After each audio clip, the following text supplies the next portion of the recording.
Buenas noches, mis queridos hermanos. Me da mucho gusto estar aquí con ustedes. Muy agradecido de tener la oportunidad de compartir con ustedes el fin de año y también, pues qué grande privilegio el que me hayan considerado para venir a compartirles de la palabra del Señor. Es un gozo. Siempre le he dicho a mi esposa que me gusta mucho la historia y el venir aquí me trae mucha historia. Me recuerda de aquellos días en los que recién conocí al Señor a mis 16 años y es- estuve empezando a venir aquí con los hermanos de Monterrey que me invitaban y fue de una de las primeras iglesias que me tocó visitar y ahora, después de ya varios años, el privilegio de estar con ustedes es muy grande. Va creciendo el amor y el aprecio que nos tenemos entre hermanos. Y el día de hoy, mis hermanos, antes de pasar a lo que quisiera compartirles de la palabra, también le reciban, quería mandarles saludos de parte de los hermanos de Monterrey. Yo me reúno en la iglesia que se reúne en la colonia Santa Rosa, en el pueblito ahí de Santa Rosa, este, y, y pues ya tenemos ahí un rato reuniéndonos en Santa Rosa y les mandan muchos saludos los hermanos de allá, la familia Klingan, la familia García, está también, otros Klingan también, les mandan muchos saludos. Y entonces, el día de hoy, me presento delante de ustedes, mis hermanos, con muchas motivaciones y a la vez, una de ellas es mucho agradecimiento también, por quizá como ahorita mencionaba Johnny, este año ha sido un año especial para todos. Mi esposa Perla y yo hemos también pasado un año de, de muchas dificultades y de tribulaciones de las cuales el Señor nos ha levantado y nos ha estado levantando. Todavía no podemos decir que ya terminó el Señor de hacerlo. Creemos que son procesos que pueden durar casi toda la vida o muchos años. A principios de este año, el Señor nos concedió el privilegio y la bendición de tener a nuestro hijo Evan. Por allá está Elian, Samuel Elian, para los que no lo conozcan, allá está, de 9 años. Y Evan, nació en marzo y el Señor decidió llevarlo a su presencia unos días después. Y ustedes nos ayudaron con sus oraciones y esa es parte del agradecimiento que también viene en nuestro corazón de mi esposa y mío, el de estar aquí también. Y como agradecimiento, quería externarles algunas de las palabras y lecciones que el Señor nos ha dado en estos meses a mi esposa y a mí. Sé que no hemos sido los únicos que han tenido tribulación este año. Sabemos que los mismos padecimientos que tenemos se van cumpliendo en nuestros hermanos en todo el mundo. Entonces, la obra que el Señor hace en su iglesia incluyen experiencias que nos alientan y nos animan, o que el Señor las prepara también para alentarnos mutuamente. Entonces, hoy traigo para ustedes, para finalizar el año y para iniciar uno nuevo, palabras que espero en el Señor, que así como han sido de consuelo para nosotros, y de guía y también de instrucción, también puedan serlo para ustedes. Y entonces, agradecimiento es una de las cosas que motiva mi corazón en esta hora. Si me acompañan primero, o si no, yo se los leo, Gálatas capítulo 2 versículo 20. Tenemos en la escritura esta porción donde Pablo nos expresa una convicción, hasta nos la sabemos de memoria, ¿verdad? Gálatas 2:20, Pablo es donde dice, con Cristo estoy juntamente crucificado y ya no vivo yo, sino que vive Cristo en mí. lo podemos decir de memoria lo que resta, ¿verdad? Y, a ver, si se acuerdan. Y lo que ahora vivo, lo vivo, ok, ahí es donde empieza a variar un poquito, ¿verdad? Algunos, estamos leyendo un poquito más recientemente versiones un poquito más nuevas y eso sí es una de las cosas que quería notar. En la Reina Valera 60 dice, lo que ahora vivo en la carne, lo vivo en la fe del Hijo de Dios, el cual me amó y se entregó a sí mismo por mí. Quizá en inglés o en otras traducciones más recientes dice, lo vivo por la fe en el Hijo de Dios. Algunos artículos cambian por ahí y eso ayuda al entendimiento de ese pasaje. Una de las cosas que quiero mencionar de introducción es que Pablo está diciendo algo de su corazón, una convicción que él entendió por su experiencia con Cristo. Él ya murió por mí y yo morí juntamente con él.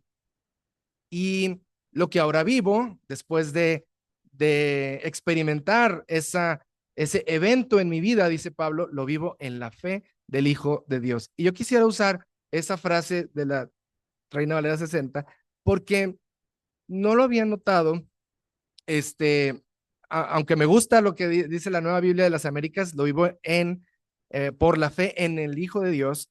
Ese artículo me abre un panorama muy grande de pensar, Pablo, lo que vivía ahora en Cristo, lo vivía en la fe del Hijo de Dios. Y definitivamente traemos a nuestra mente y a nuestro corazón cuando vivimos y tomamos decisiones por Cristo, por Él, las cosas. Eh, pero si pensamos un poquito en el sentido del orden de esas palabras, ¿cuáles eran, cuál era la fe del Hijo de Dios? ¿Qué convicciones ya no eran las de Pablo o ya no las de nosotros, pero qué convicciones eran las que tenía el Hijo de Dios? Porque dice ahí, lo que ahora vivo, lo vivo en la fe del Hijo de Dios. El Hijo de Dios tenía fe y tenía convicciones, y eso es una idea un poquito que no nos ponemos a pensar qué convicciones eran las que tenía nuestro Señor Jesucristo. Y la Biblia no lo presenta como tal, pero sí nos da testimonio de estas cosas y podemos recordar palabras del Señor Jesús, por ejemplo, cuando estaba en el Juan capítulo 4, sus discípulos vinieron, le trajeron comida y ¿qué les dijo él? Mi comida es hacer la voluntad del Padre. Él estaba expresando lo que había en su corazón, qué era lo que lo sostenía a él, qué era lo que lo definía y por lo cual él hacía las cosas. Y hay otras cosas más y podemos enlistar, no quisiera tomar mucho tiempo en eso, pero hay un momento en la vida del Señor Jesús donde vierte todo eso con sus discípulos.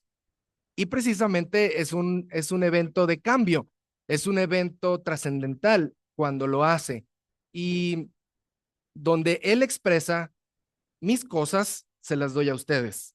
Donde él expresa lo que yo tengo en mi corazón, ahora va a formar parte de lo que ustedes van a tener en su corazón. Y quizá por esa forma de diálogo ya recordaron un poquito dónde se menciona eso, ¿verdad?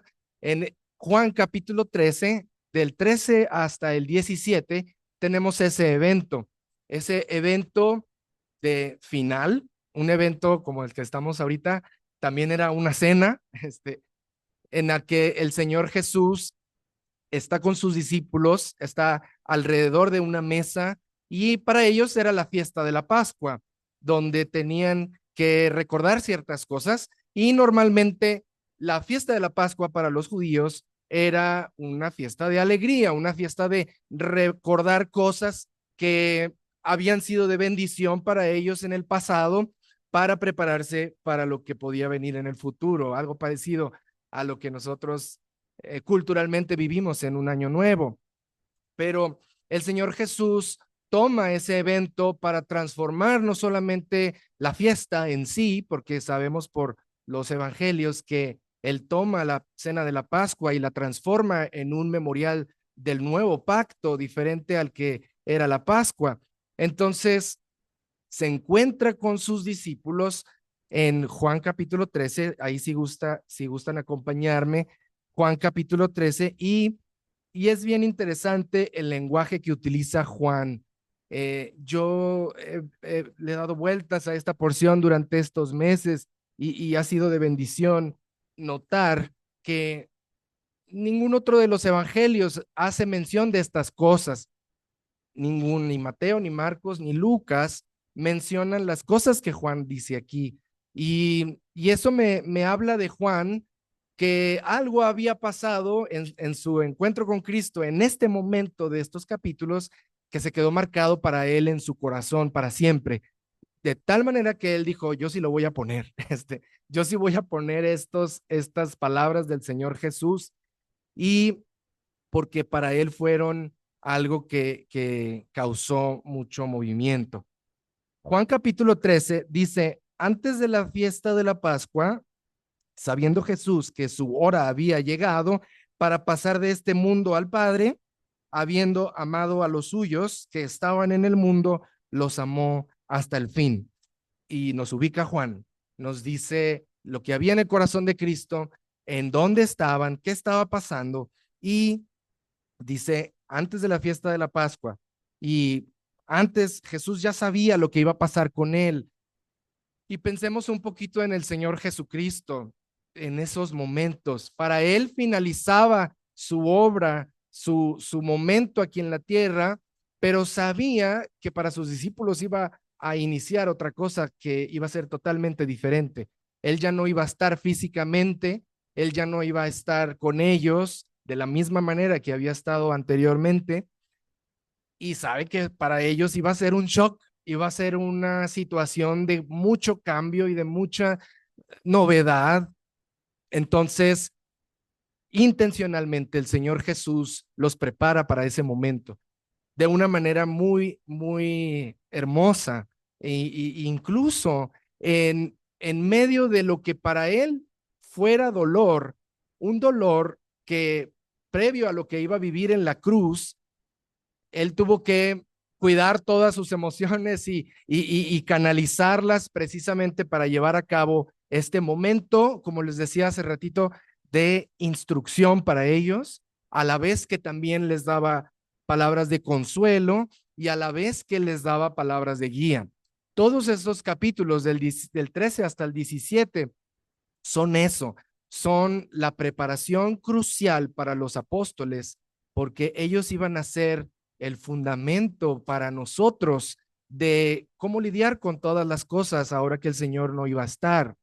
Entonces, de las cosas que suceden, están cenando en el momento de la Pascua, y dice versículo 2, durante la cena. Y aquí me detengo, porque pensemos un poquito en la tradición que ellos tenían muy fija en su mente sobre la Pascua.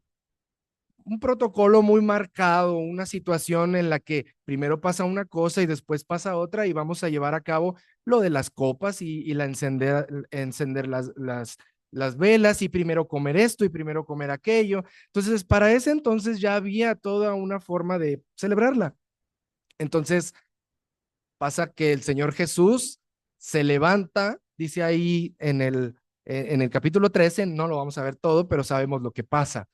Pasa que él, sabiendo que su hora había llegado, ¿qué hace? Se levanta, se pone una toalla y empieza a lavarle los pies a los discípulos. Imaginemos, quizá para nosotros lo equivalente a esto sería que un domingo en la cena del Señor, algún hermano se parara y agarrara una tina y una toalla y empezara a lavarle los pies a todos. ¿Qué pensaríamos? ¿Eso se hace ahí?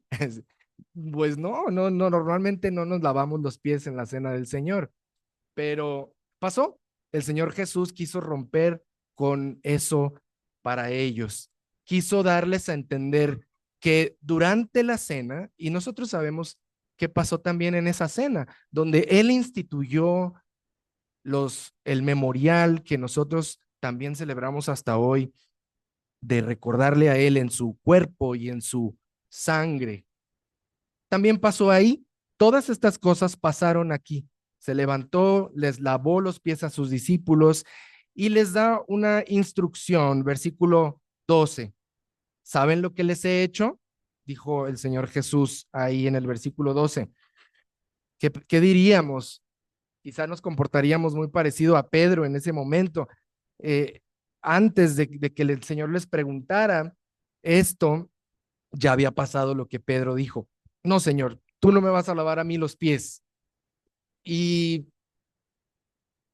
qué sentimiento o qué actitud hubiera tomado el Señor o cómo habría sido para él el enfrentar a Pedro en ese momento de decir, ay, Pedro, si no te hago esto, se siente la tensión de mismo del Señor Jesús cuando le dice, no tendrás parte conmigo. Y Pedro, bueno, no, Señor, pues todo, lávame todo entonces. Y les dice el Señor esta instrucción, ustedes me llaman maestro y Señor y tienen razón porque lo soy. Pues si yo, el Señor y el maestro, les lavé los pies, ustedes también deben lavarse los pies los unos a los otros, porque les he dado ejemplo para que como yo les he hecho, ustedes también lo hagan.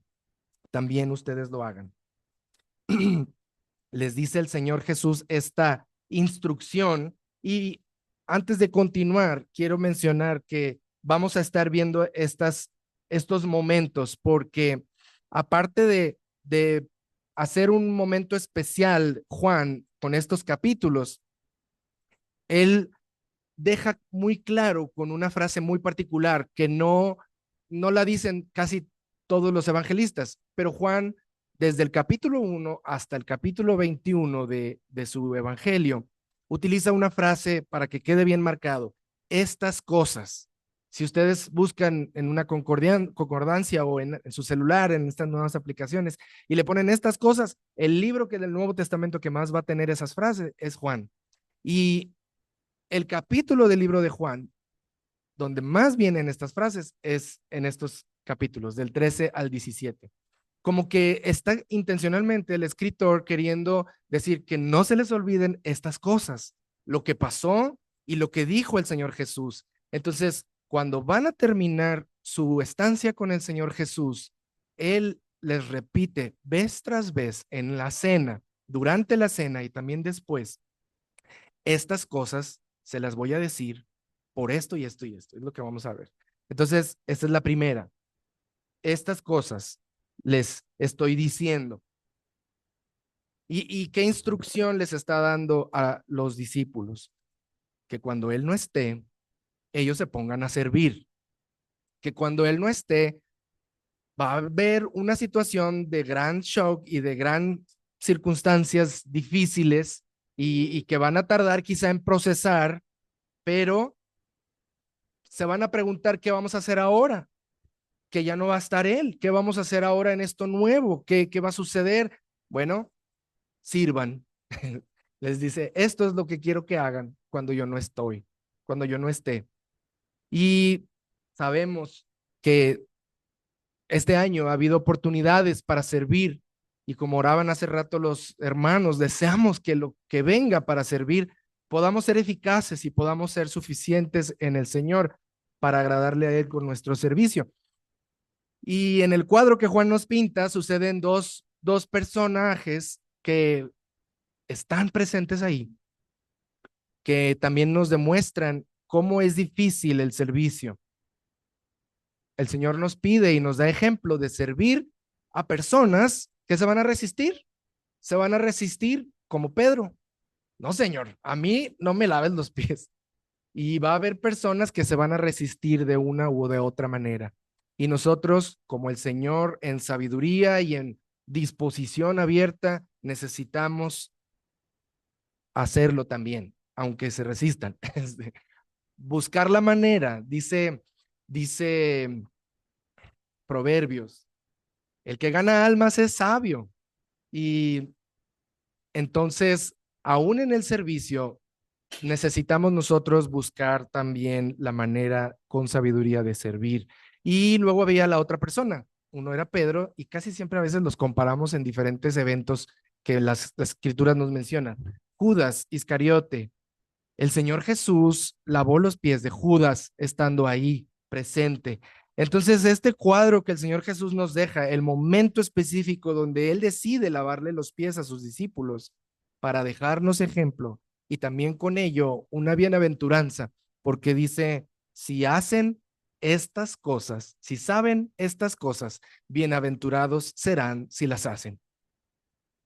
A los que quizá sea difícil servirlos, tenemos que buscar la manera de servirlos. Y a los que no sabemos si son de nosotros, también a ellos tenemos que servirlos, como en el caso de Judas. Dice ahí el Señor Jesús, si ustedes saben estas cosas, bienaventurados van a ser si las hacen. Entonces, esa es la primera instrucción. Segunda instrucción, vamos a adelantarnos un poquito en el momento después de que sucede que Pedro habla y el Señor le dice a Judas que vaya y que haga lo que tenga que hacer, sucede que pasan uno de los momentos más tensos en este lugar, en este evento, capítulo 13, finales y capítulo 14, y el Señor les siente también esta tensión y que empieza a haber confusión en ellos y es donde empieza el Señor a decirles, tranquilos, no se turbe su corazón. Les dice, creen en Dios, crean también en mí. En la casa de mi Padre muchas moradas hay. Y empieza el Señor a darles, a la vez que les instruye, les da también consuelo. Pero veamos este capítulo 14 como un momento de mucha tensión entre los discípulos, porque se para uno y luego se para otro y empieza a haber preguntas y Señor, ¿cómo? ¿Y por qué? ¿Y cuándo? Entonces, lo que era una fiesta que debería ser de gozo y de aliento y de vamos a reforzar en ese momento para ellos fue de tristeza y de confusión y los discípulos estaban muy tensos en esa cena.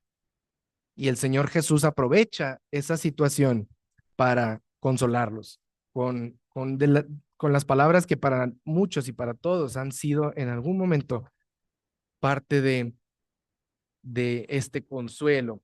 Y capítulo 14, versículo 25, dice el Señor, entre muchas cosas, les instruye. Versículo 25 dice, estas cosas les he dicho estando con ustedes.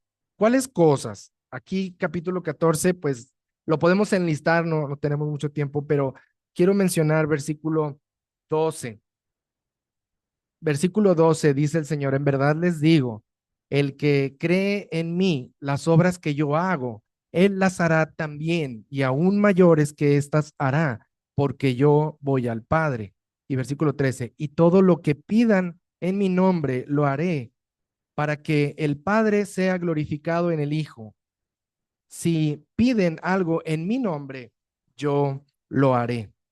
Y les da el Señor Jesús una apertura total a esta nueva relación que ellos van a tener con el Padre y con el Hijo y con el Espíritu Santo. Y les dice, aquí está el momento en el que ustedes van a tener una oportunidad nueva de orar en mi nombre, cosa que no habían hecho antes, cosa que me voy a ir y esto va a ser parte de su sustento. Y luego versículo 20, en ese día conocerán que yo estoy en mi Padre y ustedes en mí y yo en ustedes. El que tiene mis mandamientos y los guarda, ese es el que me ama. Y el que me ama será amado por mi Padre y yo le amaré y me manifestaré a él.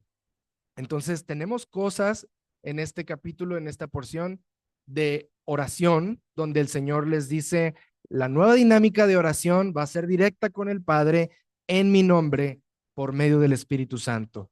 Este va a ser su sustento.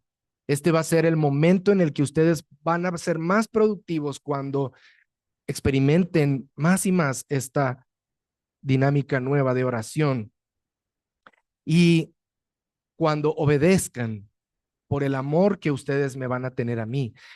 Este amor que se refleja por obediencia va a ser la evidencia, dice el Señor Jesús, de que así como yo estoy con mi Padre, ustedes están en mí. Y esto podría sonar muy litúrgico y muy, como decimos a veces, como cliché. Sí, el Padre está en el Hijo pero para los discípulos en este momento estaba siendo entregado uno de los fundamentos más fuertes para todo lo que pudieran vivir. Y quiero mencionar que esto nos va a dar introducción a lo siguiente que Él les va a dar, porque les dice, así como el Padre, como el Padre está en mí, así yo voy a estar en ustedes y ustedes en mí. Y a veces parece trabalenguas, ¿verdad? Pero en la esencia, esta es la fe del Hijo de Dios. En esencia, esto es una de las cosas que hablábamos al principio. Lo que Pablo decía, lo vivo en la fe del Hijo de Dios, el cual me amó y se entregó a sí mismo por mí. La fe del Hijo de Dios dependía de que el Padre estaba en él y por eso él hacía lo que hacía, por eso él decía lo que decía, porque él sabía y experimentaba que el Padre mismo estaba en él y por eso obraba todo. Y quería el Señor Jesús que ahora nosotros, sus discípulos y nosotros, entendiéramos lo que más adelante se desarrolla en el Nuevo Testamento, que de modo que si alguno está en Cristo, nueva criatura es, las cosas viejas pasaron, he aquí todas son hechas nuevas. Y ahora entendemos, como dice en otro lugar, que Cristo en nosotros es la esperanza de gloria.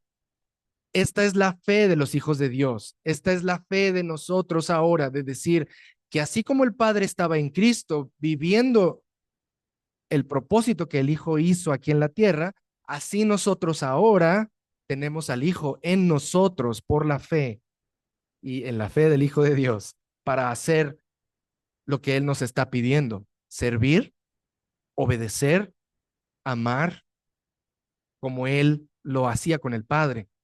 Y esto es una de las cosas que volvemos al versículo 25. Estas cosas les he dicho estando con ustedes.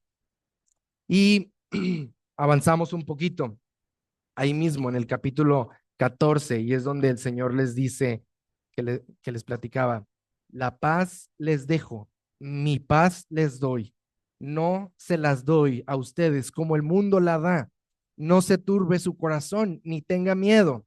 ¿Oyeron que les dije, me voy y vendré a ustedes? Si me amaran, se regocijarían porque voy al Padre, ya que el Padre es mayor que yo.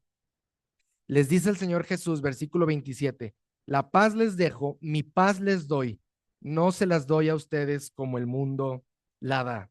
Aquí se encuentra el consuelo que viene de parte del Señor y les decía, esta también es la fe del Hijo de Dios.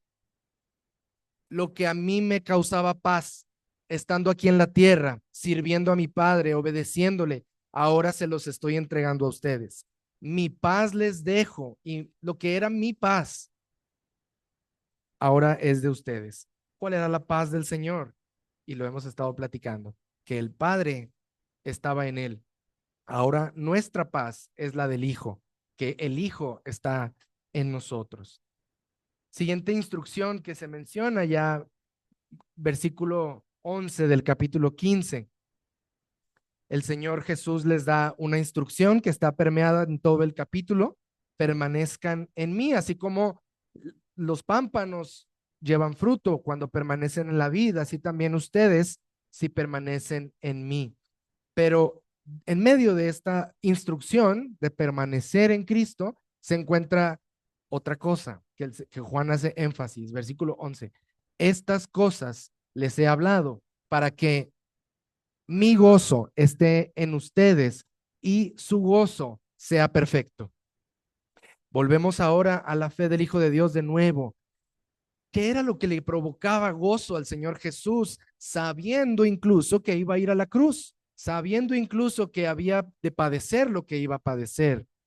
O en medio de la confusión y las dificultades que causó enseñar a 12 hombres comunes, todas estas verdades tan fuertes que a veces el Señor batallaba y les decía, todavía no entienden, ¿verdad?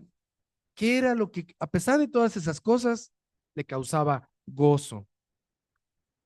El gozo de saber que lo que él estaba haciendo, permaneciendo en el Padre, porque él dijo, así como yo permanezco en mi Padre, también ustedes permanecen en mí. Cuando yo permanezco en el Padre, llevo fruto y dice el Señor Jesús, lo mismo va a pasar con ustedes. Cuando permanecen en mí, van a llevar fruto. Al permanecer ustedes en mí, van a llevar fruto. Y este es mi gozo, el gozo que me sostiene en cualquier circunstancia, el gozo que me va a sostener incluso al ir a la cruz. Dicen los profetas y también el escritor a los hebreos, por el gozo puesto delante de él, sufrió la cruz, menospreciando el contexto, el oprobio, todos los sufrimientos que esto conllevaba, porque había un gozo que después de todas estas cosas que iban a pasar, iba a haber un fruto eterno. Y el Señor Jesús dice, aquí está, se los entrego también, se los regalo, mi gozo es de ustedes también, porque ustedes son míos.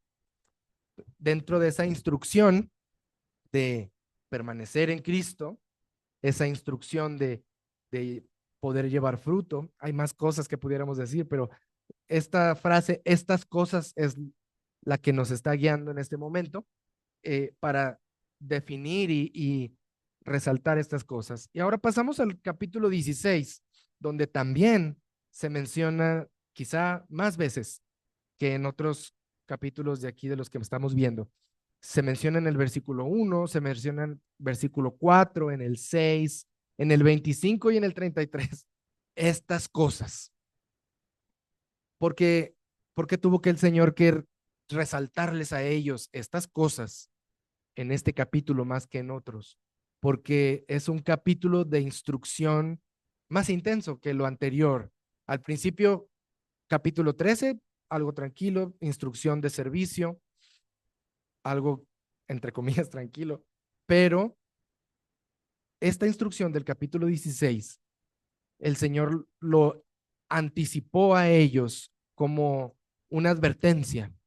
Cuando ustedes estén haciendo estas cosas, cuando ustedes estén viviendo lo que van a vivir sin estar yo aquí, acompañados por el Espíritu Santo, van a vivir cosas todavía más difíciles, van a vivir cosas terribles, los van a expulsar, los van a contrariar, van a hacer cosas con ustedes pensando que hacen cosas en mi nombre, pero no, no son así. Y en medio de todas estas cosas que también van a seguir viniendo, sufrimientos que ya sea por servir a Él o sufrimientos mismos que la vida trae, porque versículo 33 del capítulo 16 les dice, estas cosas les he hablado para que en mí tengan paz. En el mundo tienen aflicción o tendrán aflicción, pero confíen, yo he vencido al mundo. Porque no solamente es durante el servicio, también son circunstancias que no tenemos control de ellas. Y en medio de esas circunstancias, todo el ser de los discípulos de Cristo, y nos incluimos ahí, se conmueve, se agita, se transforma emocionalmente, intelectualmente, se trastocan muchas cosas en medio de el sufrimiento. Y el Señor Jesús es ahí donde dice estas cosas, versículo 1, les he dicho para que no tengan tropiezo. Y en la Biblia el tropiezo tiene dos significados fundamentales. Uno de ellos es apostasía. El tropiezo en la Biblia, de manera general, es para que no abandonen la fe. Estas cosas les digo para que venga lo que venga, ustedes no abandonen lo que han aprendido. Y el otro significado que se utiliza también en la Biblia es pecado, caer en tropiezo, ¿no? Tropezar en una circunstancia específica.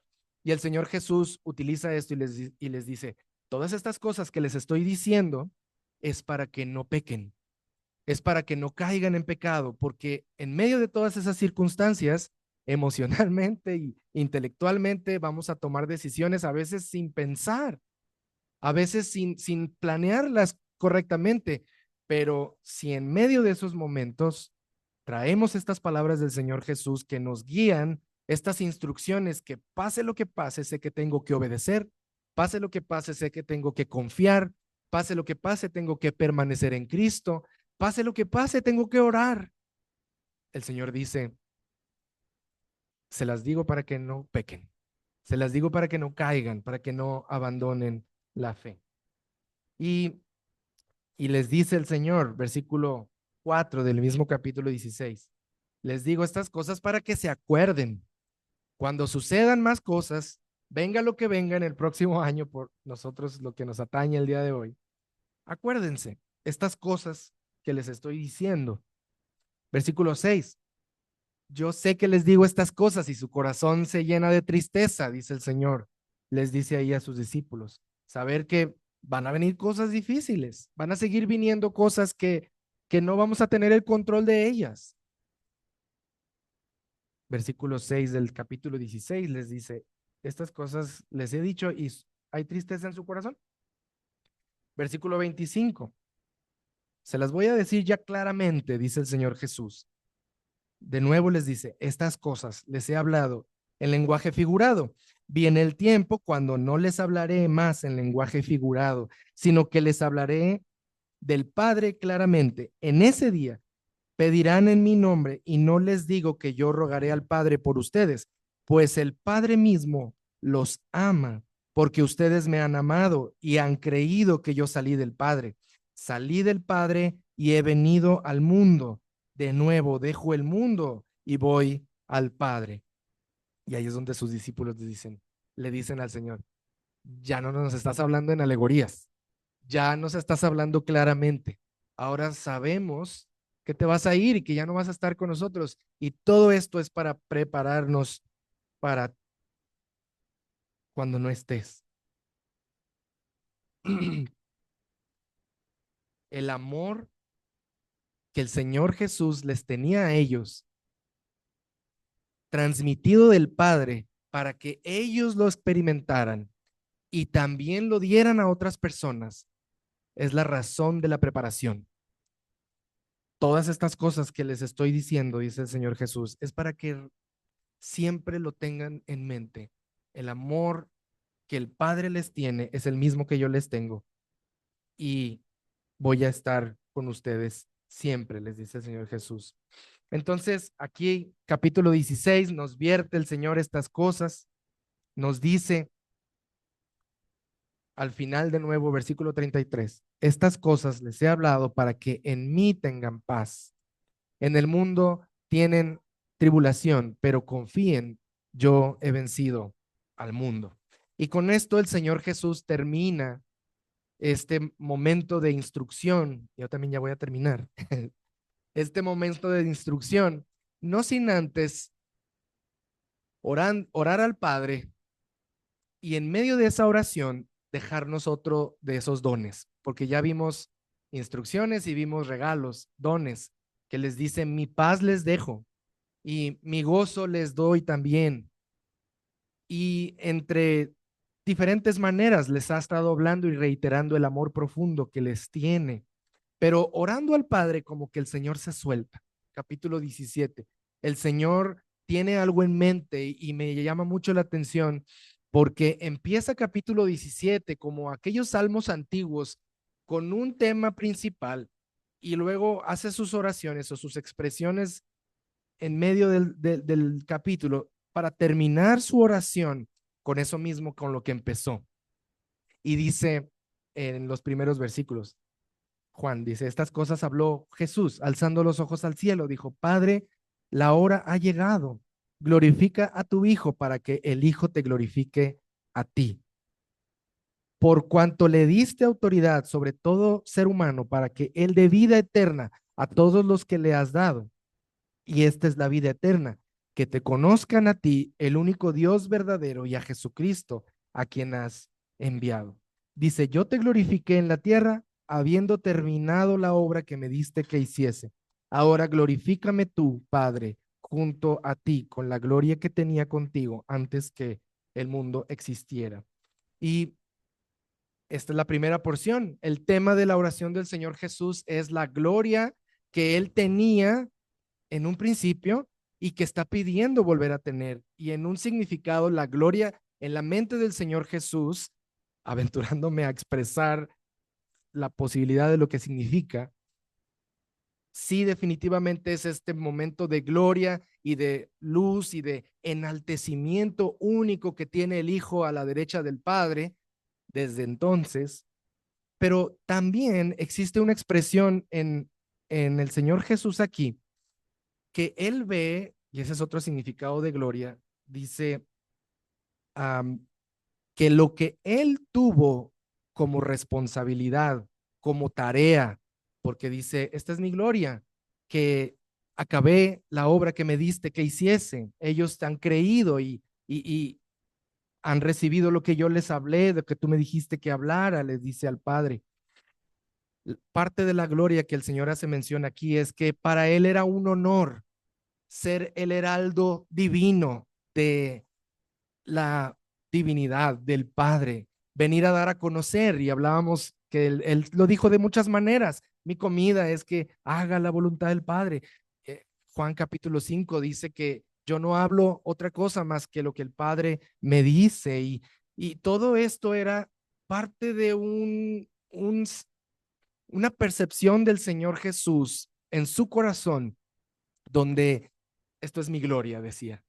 Pablo también lo percibió de esa manera. Dice, el que se gloríe, gloríese en el Señor.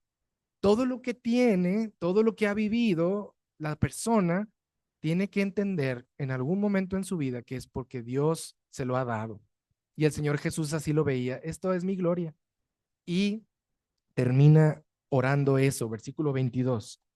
La gloria que me diste, les he dado para que sean uno, así como nosotros somos uno, yo en ellos y tú en mí, para que sean perfeccionados en unidad, para que el mundo sepa que tú me enviaste y que los amaste tal como me has amado a mí. Y aquí está una de las entregas quizá más relevantes o que a veces pudiéramos tardarnos en entender, donde el Señor dice, este privilegio que yo tenía de manifestar al Padre en la tierra, porque no hubo nadie más que lo manifestara. Imaginemos qué ha de haber sido para el Señor Jesús eso, representar a su Padre, expresar las palabras del Padre, vivir la vida del Padre en la tierra. Qué maravilla. Nosotros, dice Juan, vimos su gloria, gloria como del unigénito del Padre, lleno de gracia y de verdad. Y que esto mismo, mis hermanos, sea lo que el Señor tiene en su corazón antes de irse y decir, se los doy. La gloria que me diste, se las doy a ellos. Con razón, Pablo en carta a los Efesios dice, la iglesia tiene este propósito de manifestar la multiforme sabiduría de Dios. No se la dejó Dios a los ángeles, no se la dejó Dios a la creación. Dios quiso, ahí en Efesios capítulo 3 nos dice, dejar este privilegio a la iglesia de manifestar la multiforme sabiduría del Padre, la multiforme sabiduría de Dios. Es, y con razón Pablo decía, que nadie desvanezca esta mi gloria, este privilegio que ahora tengo de manifestar a Cristo, de que pase lo que pase y vivamos lo que vivamos, hayamos vivido lo que hayamos vivido, va a quedar siempre en nuestro corazón por la fe del Hijo de Dios, como Él nos la entregó. Su gloria, su paz, su gozo, ahora son nuestros. Y venir a empezar un nuevo año retomando lecciones de este que acaba de pasar, trayendo a la mente estas cosas que el Señor nos está preparando con estos capítulos para manifestarlo a Él, reconociendo que es un privilegio que necesitamos gracia suya, necesitamos de su capacitación, de permanecer en Él, de orar, de obedecer con amor y de servir con prontitud. Entonces, qué gozo saber que pertenecemos a un Señor, a un Salvador, al Hijo Jesucristo, que nos ha entregado todas estas cosas y podemos nosotros consolarnos en medio de tanta instrucción para que esto nos sirva de guía para lo que venga. Saber que Él estuvo dispuesto a todas estas cosas. Volvamos a Gálatas 2:20. Con Cristo estoy juntamente crucificado y ya no vivo yo, sino que vive Cristo en mí. Y lo que ahora vivo en el cuerpo o en la carne, lo vivo en la fe del Hijo de Dios, el cual me amó y se entregó a sí mismo por mí. Nuestro Padre, te agradecemos porque nos has dejado con estas bendiciones escritas en tu palabra para que no las perdamos de vista, para que podamos reenfocarnos después de un año que ha sido quizá difícil y a la vez también de reiterada bendición al ver tu mano ayudándonos y proveyéndonos y sosteniéndonos. Gracias por eso, te glorificamos en esta hora por lo que has hecho y también nos entregamos a ti para lo que harás. Gracias porque en tu corazón estaba este amor tan grande del Padre que ahora también nos has entregado por ti, por tu Hijo Jesucristo, para que lo tengamos en nosotros y Él viva a través de nosotros. Gracias por tanto, Señor. Amén. Muchas gracias, mis hermanos.